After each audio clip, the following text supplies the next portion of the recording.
When guns went silent in the Karamoja Sub region in the early 2000s, everyone became happy. Almost all illegal gun possessors had returned them. A few years later, the gun is back.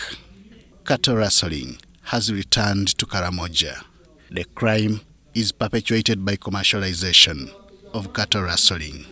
They are not cattle rustlers like they used to be. They are now cattle thieves, which actually exist in all cattle keeping communities. But insecurity remains one common negative outcome.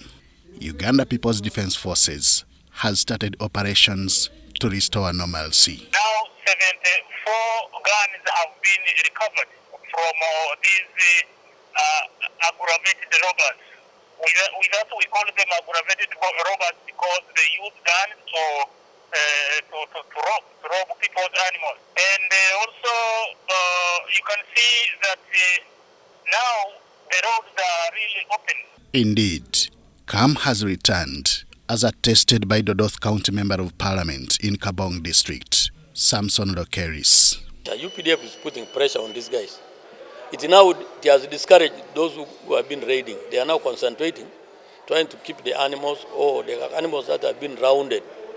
They are being kept. So people come and identify. They get people from other districts to come and identify cattle in Kotido district. When the rightful owners come and identify their animals, they always hand it over to them, witnessed by all local leaders. But where these cattle rustlers acquire these guns from is a question UPDF's 3rd Division Public Information Officer, Major Peter Mugisha, can answer.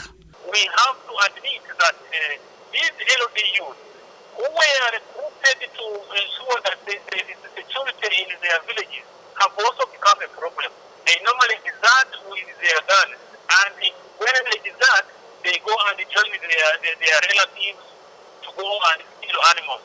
All affected communities must come join in fighting cattle rustling.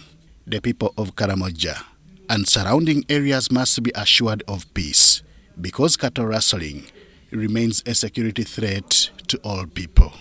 Henry Okurut, UBC.